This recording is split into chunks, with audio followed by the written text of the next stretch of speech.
Hey, what's going on, guys? So quick update on the case knife that I'm sending back. It is packed up, ready to go. So I'm actually heading out to the post office in a minute here. But I want to show you this kind of stuff. This is the email response I got. So initially what you're going to do is you're going to go to, Case's website, and you're going to, select to make a claim, essentially. You have to send them pictures of the knife, to show what's going on, kind of explain what's going on, and they make a decision. And really the decision is it going to be covered, under the warranty? So is it going to be free to you? Or are they going to consider it to be some kind of abuse and then give you some kind of a quote on how much it would, cost to fix it? That's basically where you stand.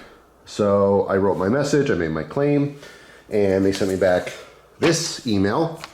All right, which let me zoom in so you can read along with me if you want. It says, "Hey Jeff," or "Hello Jeff.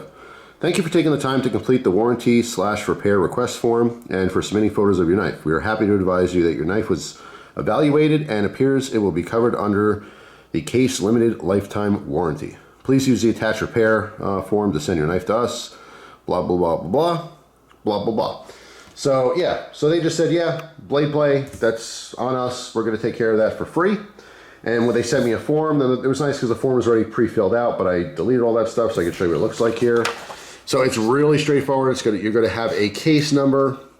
You put all your basic information here. You can put comments if you want. I just put "thank you very much" because I am appreciative that they're gonna, stand behind their product and fix it for free. And then of course, if there is a repair, then you have to, check out the bottom here. You can put your payment information on the bottom. I hate doing stuff like that. It's not a big deal to me anymore, like these days, because I have so many different bank accounts. When I do stuff, most of it has nothing to do with anything. It's nothing important, you know what I mean? So I'll put a bank account information on the, if it gets stolen, who cares? You know what I'm saying? I don't keep money in any of my accounts anymore. So it doesn't really matter, but I know a lot of people aren't comfortable with this. I guess what you could do is you could just say, "Call me," and put a phone number. Or in the comment section, "Hey, call me for payment." And if you're more comfortable doing it over the phone as compared to this, I'll tell you what though, people wouldn't like, "Oh man, I would never write my, credit card information or bank account information or anything like that on a piece of paper in the mail." Who's stealing mail anymore? I'm sure there are people out there that are still doing mail fraud, but we live in a digital age. I can't imagine there's a slew of people opening up random letters hoping that someone's credit card information is on there to steal, So to be honest, I mean, writing on a piece of paper, I don't see it as any more dangerous than saying it over the phone, or emailing it to someone or whatever, but it is what it is. I do recommend you have multiple bank accounts. If nothing else, if you have like a bank and you do all your bills and stuff through one bank, open one bank account that's somewhat, close to you and just use that for the internet. Do you know what I'm saying? Just use one account just for internet stuff. So if your information ever gets stolen, it's not a big deal. Gets compromised, whatever.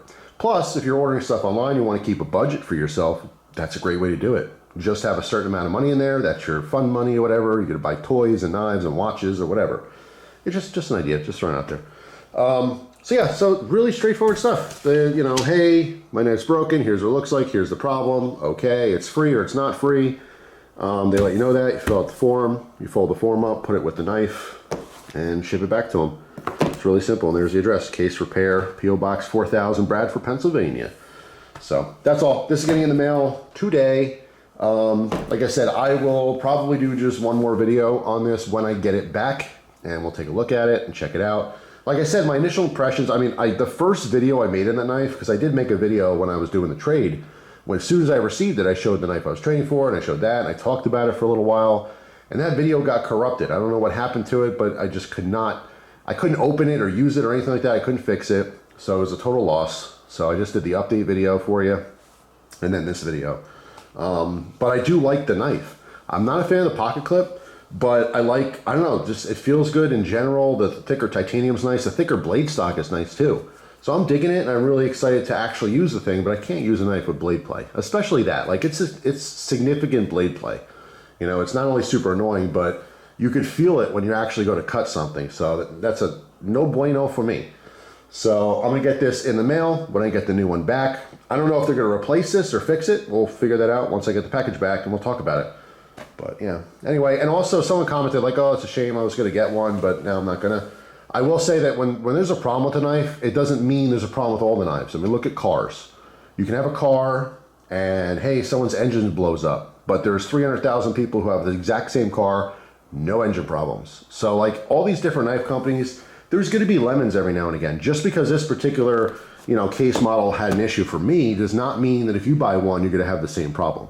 So just keep that in mind. A lot of times it is, you know, it's quality control issues, and that's kind of the issue in general. And people have said that already in the first videos that, you know, cases, quality control has gone downhill over the years. And I have to agree, unfortunately. Hopefully something changes. I don't know, you know, if that's a management thing or what, but, you know, it is disappointing. Hopefully, at least they're going to, you know, make it right here. We'll see. We'll see when I get back, and I'll do one last update video once I get the thing back, and we'll talk about it. So that's it for now. Thanks for watching, guys. Hope you have an awesome day, and I will see you tomorrow with a brand new video. Take care.